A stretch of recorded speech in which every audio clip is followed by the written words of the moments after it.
location ride, but I'm still going north.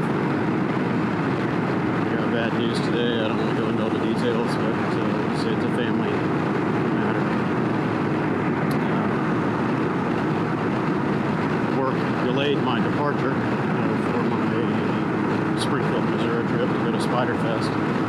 So I was hoping to get out early today for that and make it for Friday and Saturday, the last 2 days. Everything in the universe was just kind of conspiring against me. I had made peace with that. It was okay. Unfortunately, I got bad news earlier this morning.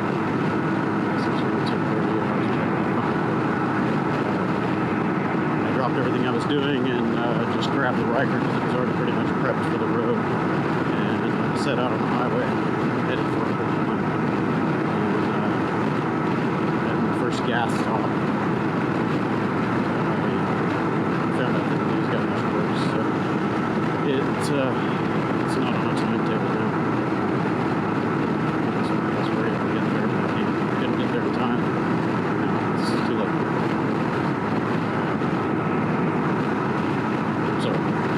Oh, hey, that was a nice lightning strike. I wonder if that showed up on the camera. It's looking to be a pretty nasty little storm cell I'm driving into here. So, Spyderfest is out. It's not going to happen for me. Maybe I can do it next year. It's not important to me right now. It would have been nice to go. Yeah, life marches on.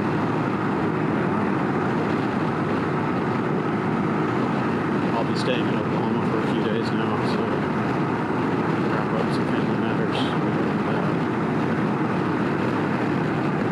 See where the ride takes me after that. I might just go walk about for a little while, take a few days,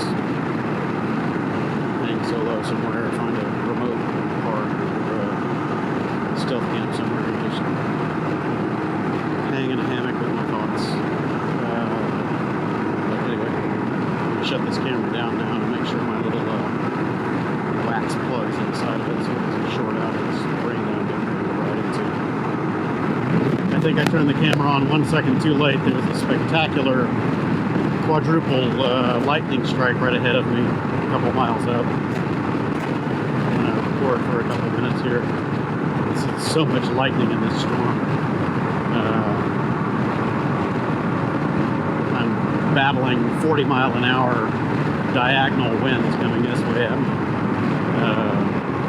It's a pretty good storm here. And it's changing directions. Now I'm getting pushed from this side. Yeah, I think that was that hook I was looking at earlier. It's definitely got a little bit of change to it. And I hate being next to two rigs and high winds. It's no good. Clear that little problem.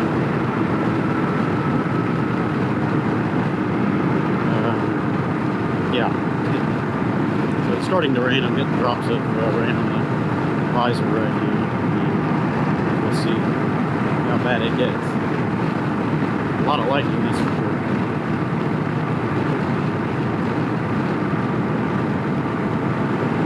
I see rain bands up there, but really heavy right here where I'm at. All the lightning seems to be just ahead where the rain bands are.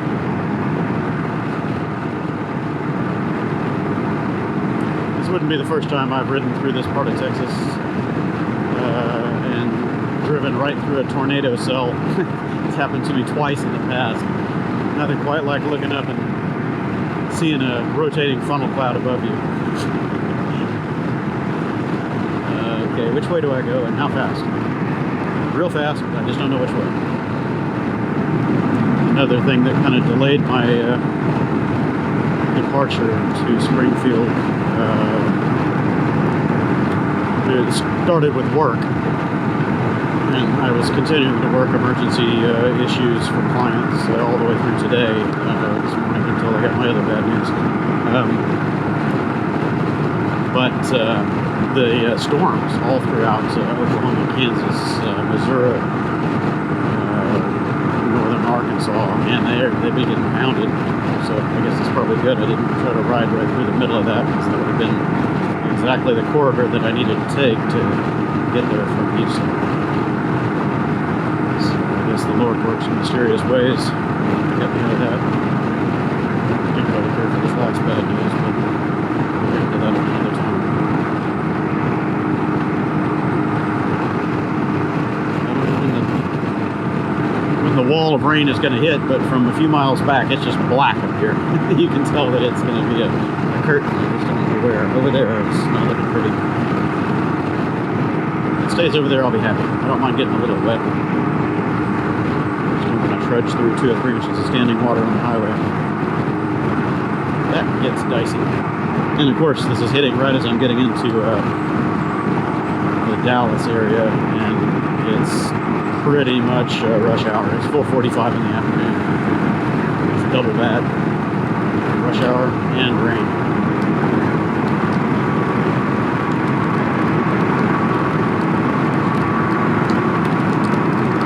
Yeah, here's the rain.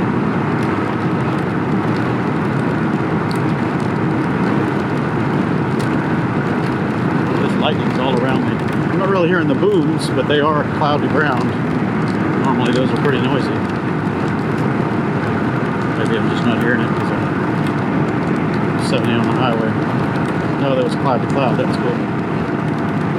That was one thing that I really enjoyed growing up in Oklahoma was the thunderstorms. When I was growing up in the 70s in Edmond, Oklahoma, it was pretty rural. There was a lot of farmland out there, and our housing development was still new. We were the first people to buy property. My parents were, my parents were the first people to buy property in the neighborhood, and we were the third people to move in. So there were a lot of roads cut, and the infrastructure was there, but the houses hadn't been built yet. Long story short, what we would have were these big open plains of fields, farmers' fields and stuff surrounding us and all that. So there was nothing in the way, no trees, no nothing, and you could watch the thunderstorms roll in for a long time, usually 30 minutes or an hour or more, and all the lightning is just spectacular because you'd have clear sky where you were, but then where the storms were is just a black cloud, or you could see, the wall cloud formations and things like that, and just a true light show, just tons and tons of lightning. It's pretty impressive. And then of course as it started getting closer, it gets a little more dangerous. Because when you're out there and you're the only thing that's tall, your house or your structure is one of the tallest things in the surroundings, then that means you're the lightning rod. More than once, my sister and I would be sitting outside on the front porch or on the patio watching the thunderstorms roll in, and the hair, whoa, that was awesome. The hair on our arms would stand up, and you'd feel kind of tingly on the hair on your head. The static the potential was raising in the nearby area, so that was always an indication of, oops, I think it's time to go inside. More than once, we would have lightning strikes just 100 yards away from the house or something like that. Of course, Mom would freak out. Get inside! What's wrong with you? But it's fun, Mom.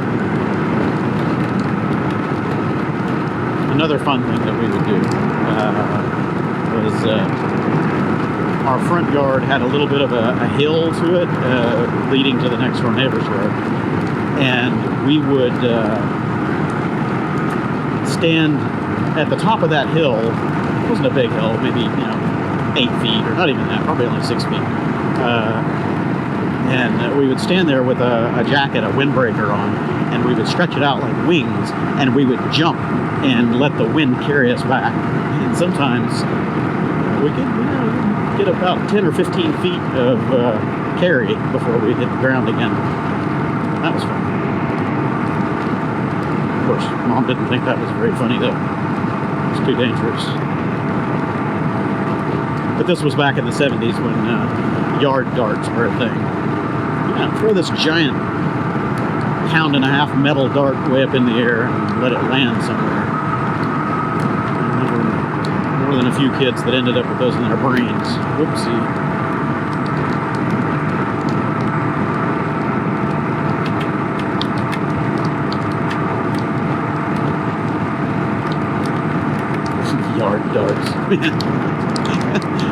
That was an ill-conceived idea. We had fun with them though, they were fun.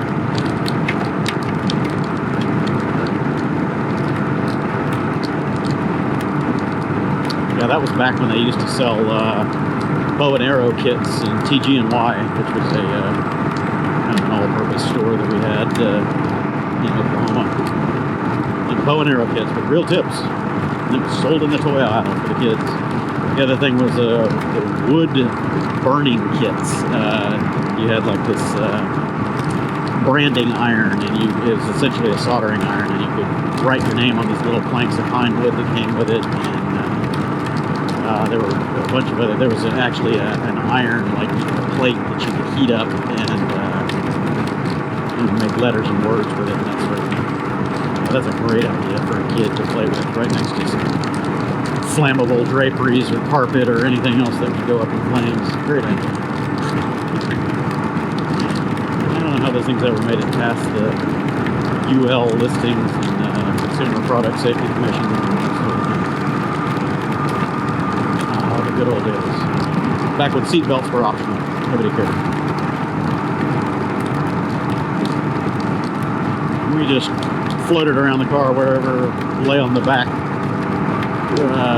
parcel shelf, you know, in the rear window, down in the floorboards on long trips, so we didn't care.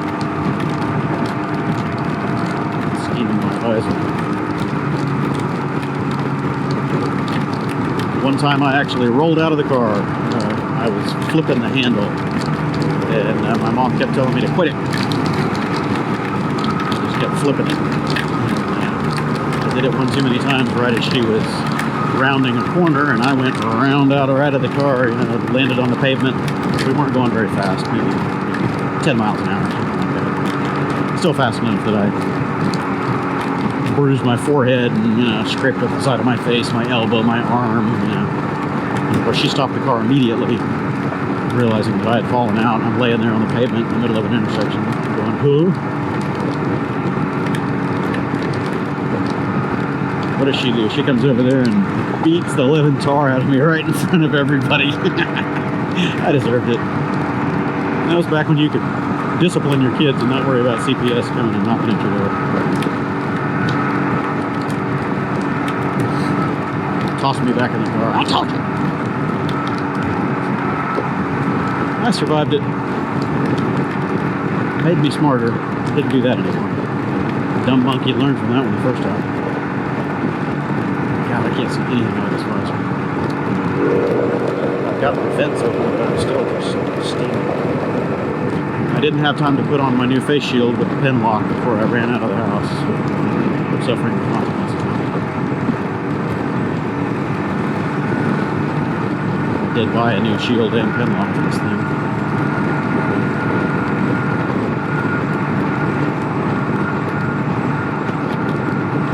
Anyway, I'm going to shut this down, save the battery.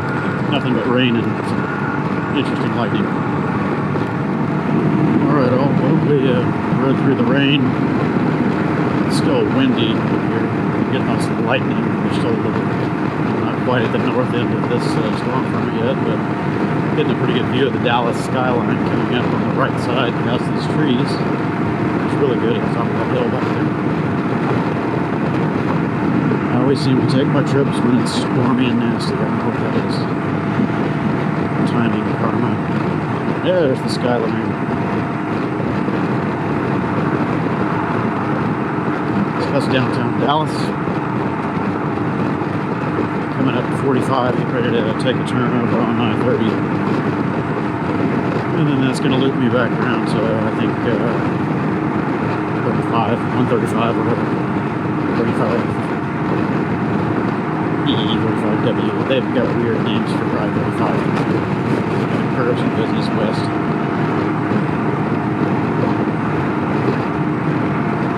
Predominantly a north-south highway. Through Dallas, it takes a bend. These uneven pavement ripples are what really causes the Ryker to wander around. It's pretty abrupt. You have to be hanging on to it as it darts over to another lane. I'm convinced that the only things that will really solve it, or help to alleviate it, if that's all, is adjustable camber. Just too light a bike, too short a wheelbase, and it doesn't have enough negative camber.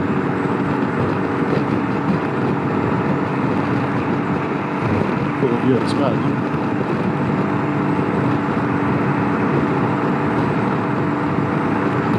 That outbound traffic sucks. I'm not in there yet. I'm sure I will be in just a minute. Dallas rush hours. I've lived in Dallas, I've lived in Austin, and I've lived in Houston. And I don't know which one of them I like least as far as traffic. I have to say Austin takes the cake for horrible rush hours because when I lived there just wasn't enough highway infrastructure to support the traffic. So there were only two major north-south arteries back then in the late 90s, early 2000s. And they didn't have any of their toll roads, the beltways developed yet. They do now, so it's better. From what I understand, the rush hour is still I've been in it a couple times. I don't really have an accurate opinion. But I've spent quite a bit of time up here in Dallas, and I can tell you, the rush hours suck. Houston drivers are aggressive, and they want to cut you off and box lanes and stuff like that. But Dallas drivers take that to the next level, and they generally don't pay attention to the stripes and the lane markers.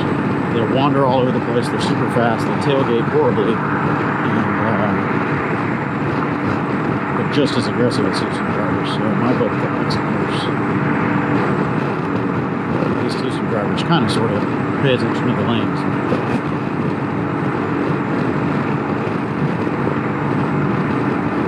I'm going to start paying attention to the lanes because I got to get over.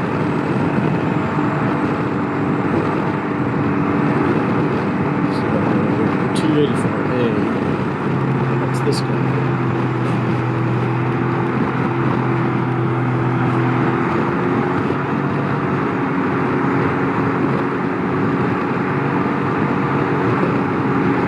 I used to take a route going up through Fort Worth area further west of this, and I actually prefer that because it gets around a lot of this rush hour mixer nonsense. But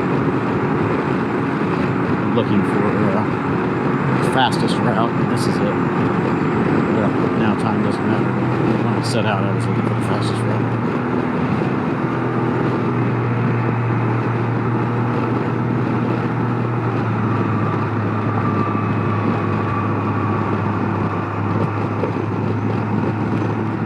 Somewhere right around in here, there used to be a huge tent city with homeless and people that lived in tents. I can't remember which intersection it was. It's right around in here somewhere, but you would come to an underpass area like that and hundreds and hundreds of tents. I don't know if that's still around or if the city has disbanded that or what. So Denton, Waco, that's where we're going. Well, which way is it? There it is. Garmin is a little nondescript here. It's saying the right lane, but... Oh, no, that was it. 35E, yeah. No, see, Garmin was screwing up. It was showing these two lanes, but then it showed one over there, so now I've got to circle around somewhere. Uh-oh. Well, I'll figure it out. Multiple ways to get everywhere. Denton, Waco. Okay, so I can take the same one. What's the difference? Up or down? I don't know. I'll take this. It says Denton, Waco. I'm going.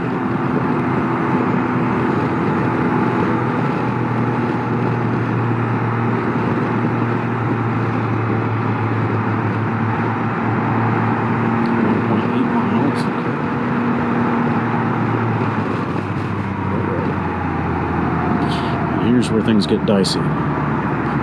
So these people drive fast and they don't pay attention. I have to pay attention. I hope that I'm not going to get rear-ended. Or get cut off and have to make a sudden stop, which gets me rear-ended. Oh, I'm going to get an emergency here.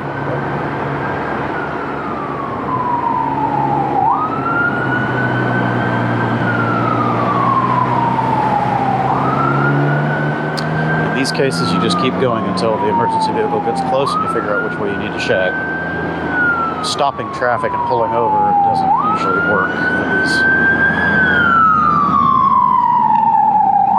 See, look at this guy flying up around me. What a jack off. So many a-hole drivers.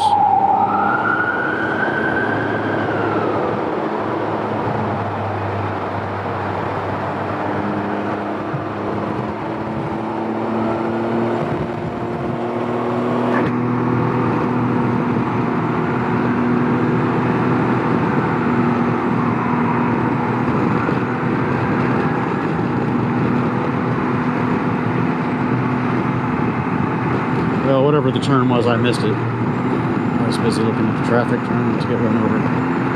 It's recalculating. Turn left now.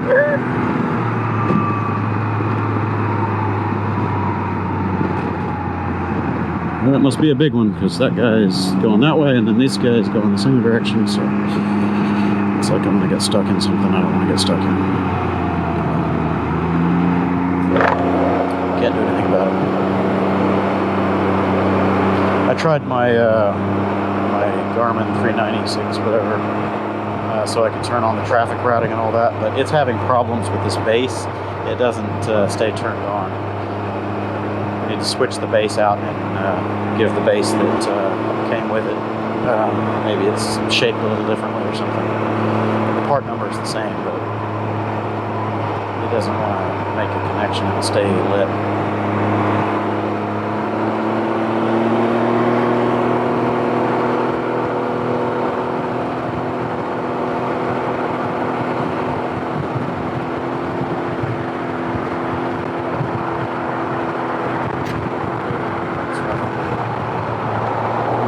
That's another issue here in Dallas. The lanes aren't straight. You got all these washboard, wishy-washy roads, and the lane markers actually go like this. So it doesn't help people stay in the lanes.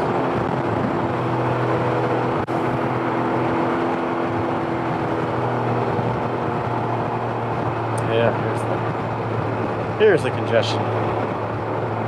4.2 more miles. This is might be 20 minutes ago.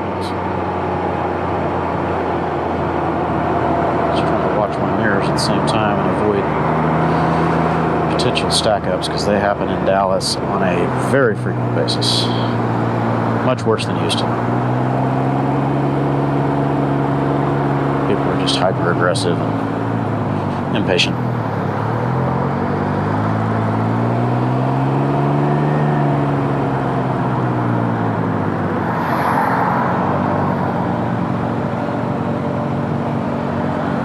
See all kinds of buffoonery in this traffic.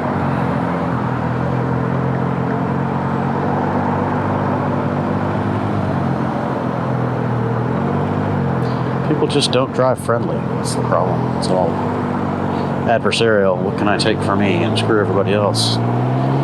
We're all going to get there at about the same rate. Might as well just be nice and let people in.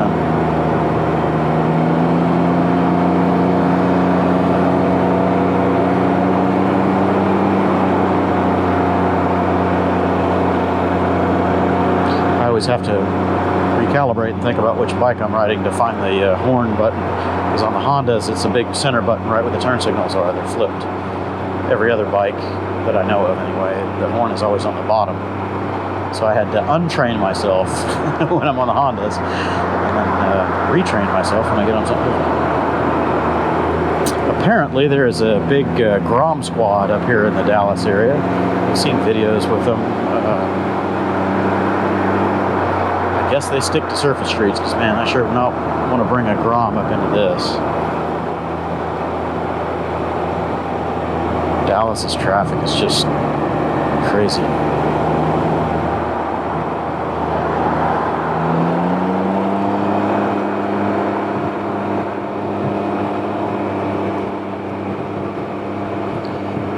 Get over here to one of these lanes, because 3 miles I'm going to have to turn anyway.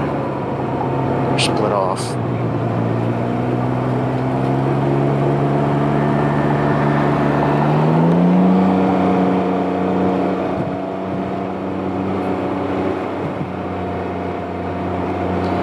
is nobody using this lane? Do they know something I don't?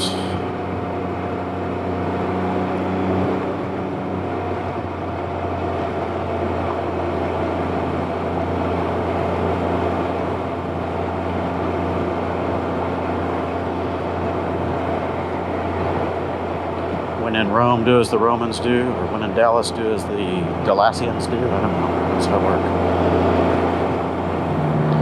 Yeah, if it wasn't a time issue today when I started out, I would have definitely taken a side road or other highways, the Fort Worth route, or somewhere else, a different way to get up to Oklahoma. There's one really nice route, I think it's 75, that I've taken a few times. It's just country highway, it's rural highway all the way up, and it's great. Not necessarily as direct or as fast as I-35 and some of these, but you don't deal with this traffic. It's worth it, the trade-off.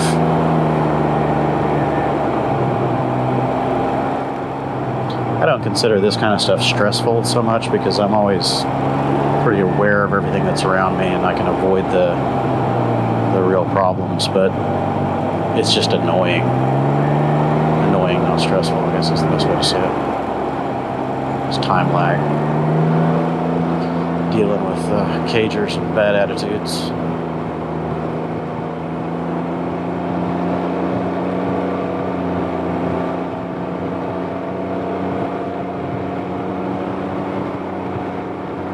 I've had a lot of people ask me that. Well, how can you ride a motorcycle or a scooter or whatever in busy traffic in Houston? Isn't that stressful? Not really. I've just done it for so long. I'm kind of numb to it, I guess. As long as you know the game and you know what to expect, then I don't really know why it's stressful. Somebody that's new to commuting and heavy traffic and buffoons in cages, yeah, I understand how that could be stressful.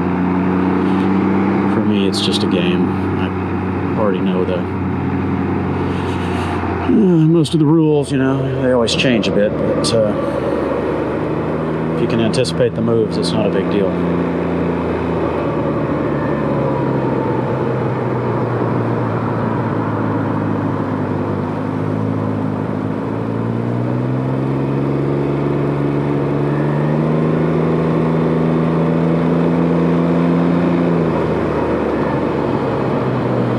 Try to do for the most part is avoid the rubber banding, the on and off like that. Just try to maintain a speed, get plenty of cushion, because if you start rubber banding, then everybody in the cages behind you is going to start rubber banding, and that gets dicey because then they don't notice that you're slowing down suddenly because they've gotten distracted by their cell phone or whatever, and whammo, from behind. It's not happened to me. I've been able to avoid it dozens and dozens of times, but I watch it happen to other people, cars all the time. Like this. It's busy stuff. Somebody will change lanes and the other guy's not paying attention. And whammo.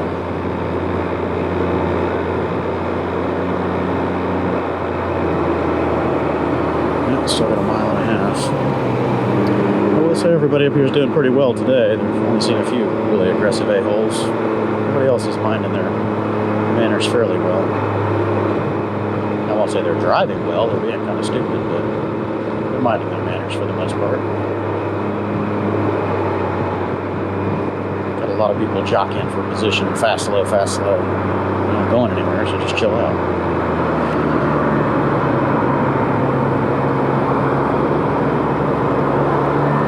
I'll typically change lanes to get out from behind a real stack of slow cars or something like that, so I don't get rear-ended, but I don't care about the jockeying for position. Where are you going to get 3 cars ahead? That's what a lot of the aggressive cagers never realize. They never stop and think and really analyze their behavior. All these guys that go speeding through traffic, cutting everybody off, weaving this and that, not paying attention on their cell phone, on off the gas, on off the brake, whatever. They end up at the same stoplights with everybody else. You didn't get anywhere. Might have made up one position in traffic or something. In the end, all you did was waste gas and piss people off.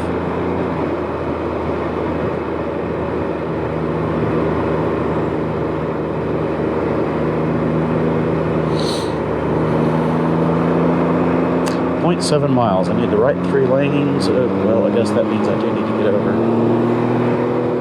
Wait, I didn't say thanks, because we just added a lane here, I think. Yeah, that lane doesn't go through anymore, so this one does.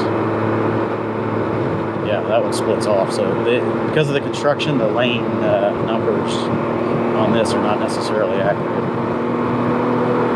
These retaining walls, they take out a lane over here on the side for construction. Okay, so we got a 3rd lane again? Yeah. Oh, 3 lanes of stop. That's okay.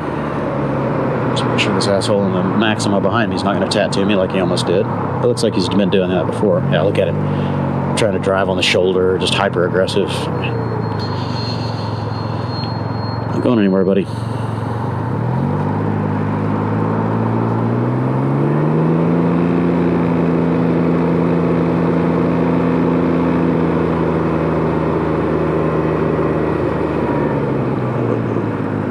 I think I will get out of this lane because I'm going to get rear-ended by somebody.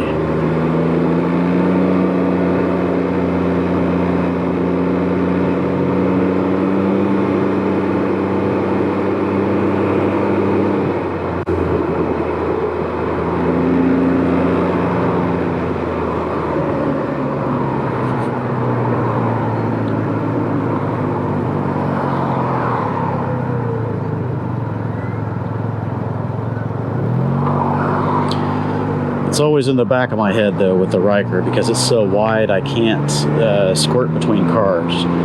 That saved my butt a few times. I've talked about that in a couple of previous vlogs. Without the ability to scoot up between cars, it kind of puts you at risk on a smaller vehicle like this because you're too wide to get in there.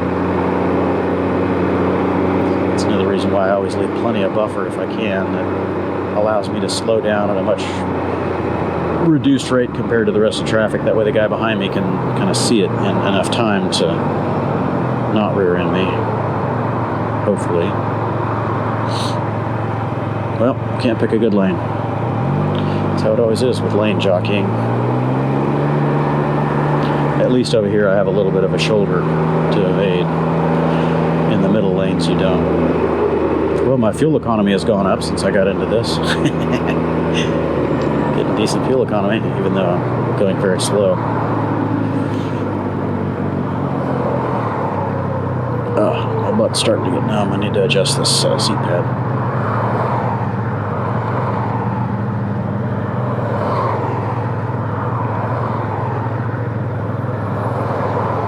I don't know how much battery I've got in this thing, the camera. In heavy traffic like this, I tend to try to leave it running. I normally don't post these vlogs, and I probably won't even post this one, who knows. But I like to have the camera running just in case there's an incident. That's why I started with a Sony action cam a long time ago, was just to catch the what ifs. This guy in this truck right here, hyper aggressive, nailing the gas, tailgating. Where are you going? You're not going anywhere. Everybody's going the same speed. We're all stopping ahead. What is the problem? It's a woman, I think. I couldn't tell. Funny tell. What the hell is the hurry?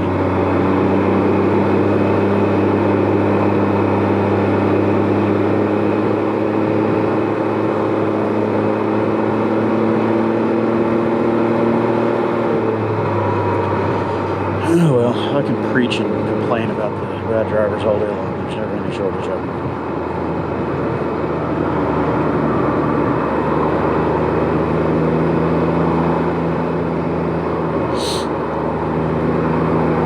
$60. Yeah, that would be nice. I'm in another storm front coming through or something right here, and I am just absolutely getting ball-headed. I'm getting rocked something fierce. I can't sit straight on the bike won't track straight. These are 45-mile-an-hour gusts. It's crazy. Even the cars are getting rocked around, but not as bad as I am. I'm trying to stay over here to the right. Stay out of the way. Man, this is ugly. Woo! And I I never feel this on a motorcycle. You'll feel the wind kind of swaying you a little bit, but it's not this rapid rocking, beating you up nonsense. There's a guy in one of the forums that says he's already touring his Ryker long distances and stuff. Man, I don't know how that works out. Mine, I don't think it's really suited for that duty. He got a better one than I did. All I know is if I had to put up with this for 1,800 miles at a time, this might be a deal breaker. A bike is just so much calmer to ride.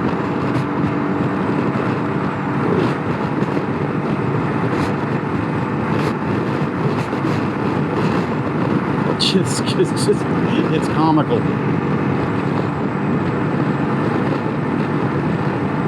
And I'm not moving the bars. I'm running as light as I can on the bars. I've even got the cruise control set just to kind of let the bike settle into its own. But good Lord, this thing's all over the road. And every time I get one of those cambers, wah, it's off to the other side.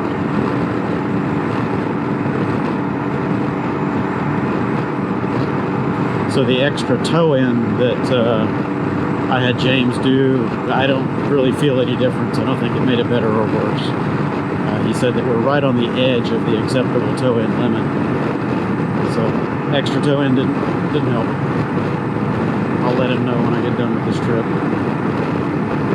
I take it back to him, pay him to set it back closer to factory zero or something. But yeah. I don't think anything's going to fix it short of the camber.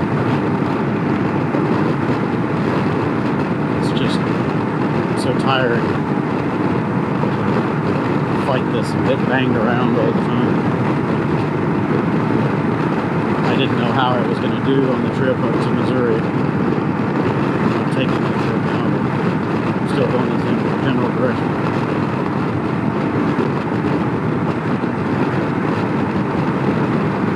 It's just crazy. Ugh.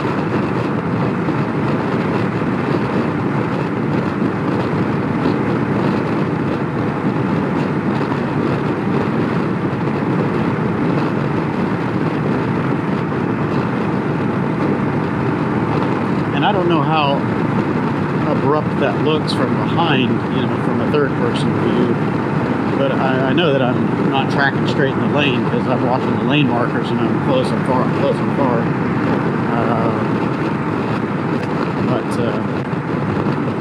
From the first-person view, man, I'm just getting rocked all over the place. There it is again. You can, the GoPro lens doesn't show it real well, it's too far away, but those flags up ahead of me up there are really ripping. It's 35, 40 mile an hour winds.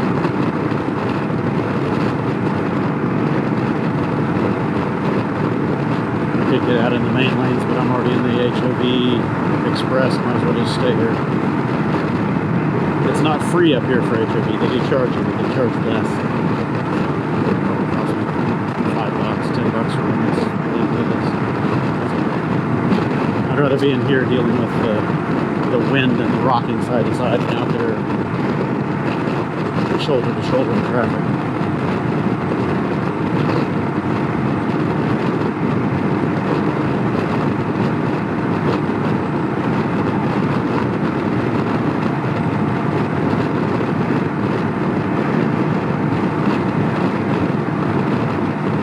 It could just be my perception, I guess it is, but Dallas always feels bigger to me than Houston as far as getting out of Dallas Metro.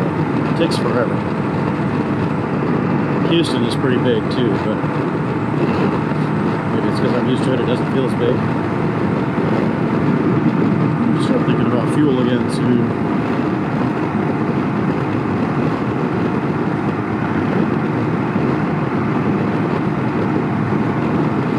Feel comfortable running this thing really low because I don't know how accurate that gauge is. I certainly don't want to be stranded somewhere, so I never push it. God, look at all this left right. This is so crazy, and I'm not even touching the bars. I'm hovering over. Oh, it's brutal. Just tail wag non-stop. Non-stop. Anyway, I don't want to run this thing down really low because I just don't trust it. I'll usually stop about 120 miles. I'm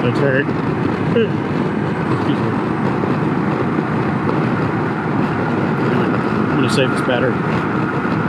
Let's get all the traffic through Dallas, Denton, Gainesville, and all that. It's got Palmer, and now this is the Red River Bridge going to Oklahoma.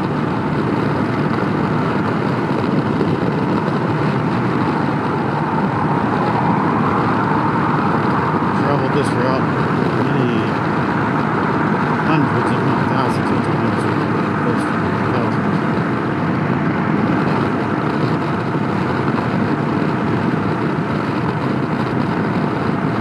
In Oklahoma now they have a lot of Indian game reserves where they have the gambling and whatnot, because that's Native American Indian. Politically correct term now is Native American. This is their land, so they can have whatever laws and rules they want. So all these casinos usually play. It's a good money maker. I don't know how much of the tax goes to the state, but it's a good money maker for them. White man screwed them out of their land. Hey, at least they can make money on the white man. I've got no problem with that. I think they are the one demographic in this society that is truly entitled. None of the false entitlement nonsense. This group of people got screwed. No doubt about it. All the snowflakes out there that think they're entitled to something, take a back seat. Well, again, we'll save the battery. I have no idea how much capacity is left in this guy.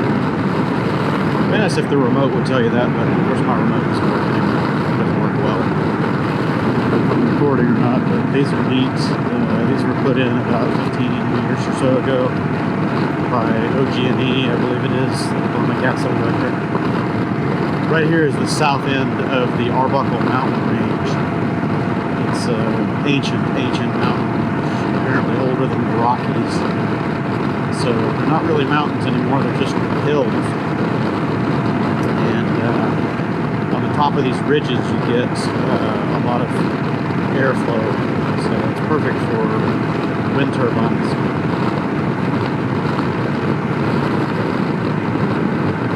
I haven't been through here in a while, but they've got most of them turning today. Sometimes they'll shut them down, they'll put the brakes on them if the winds are really high. We're pretty moderate today. I think we have 15 to 20 mile an hour winds. Pretty neat. I don't know how much battery I have, but I'll try to record the ride through the mountain hills here.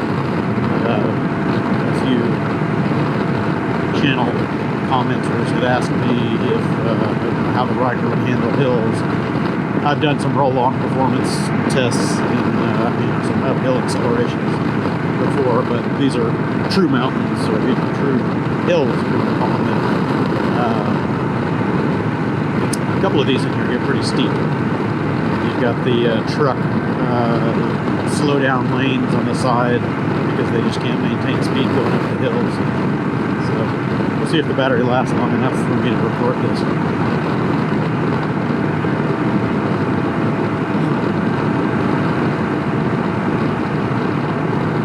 Some big blades. I wonder what the length of those blades are. They are huge. Yeah, the way the sun is hitting them, it looks like they're really curved, but they're pretty straight. Wow, look at that. That's amazing. I'm trying to keep my chin pointed over there. Keep looking down the road.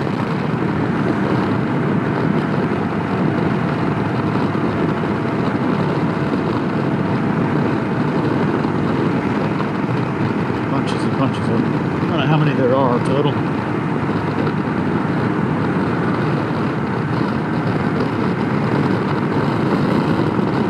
It doesn't look like they stretch much further that way. They're just through the peaks of these hills or old mountains here.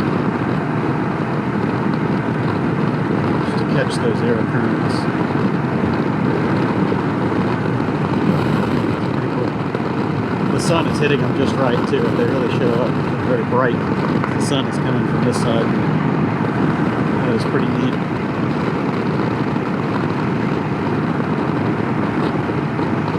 Looks like we've got a couple stopped over there.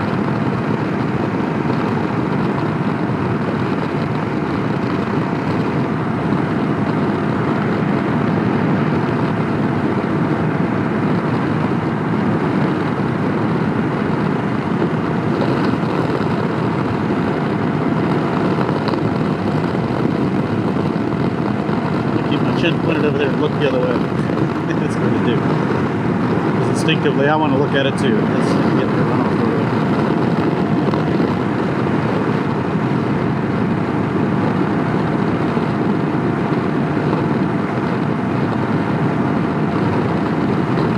So the big hills are coming up here in about 2 miles, 3 miles. I'll go ahead and close this down, save what little is left of the battery, and try to record in those hills. They're all turning in roughly the same speed, but it looks like they're tumbling over, trying to keep an eye on the road. That is so cool.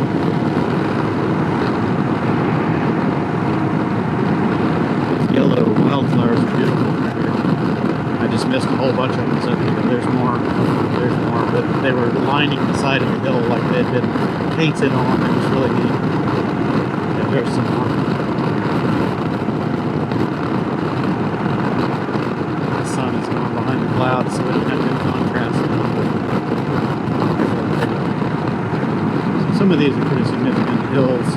I don't call them mountains, but it is technically the Arbuckle Mountain range.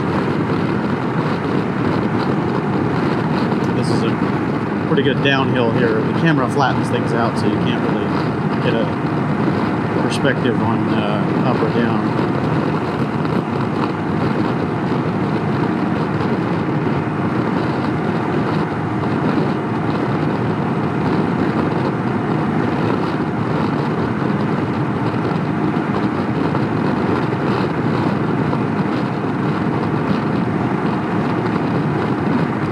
Going this direction, going north, it's not quite as steep because you're already up a little higher from way back. Most of this is downhill run. We've got a couple of uphill stretches up here, but going the other direction is steeper. That's the way, the direction that a lot of the 18-wheelers have trouble. Yeah, these are gradual, steep hills. Again, the camera kind of flattens things out, but these aren't steep incline. I don't know what the grade on these are, but going the other direction is much steeper. And I don't think they actually post a grade on them because they're not steep enough to need that. But further north in Oklahoma, up in the northeastern part toward Tulsa, over near Arkansas, Missouri, there are some serious hills over there. There are a lot of graded roads with gravel trap runoffs and that sort of thing. Trucks that lose their brakes.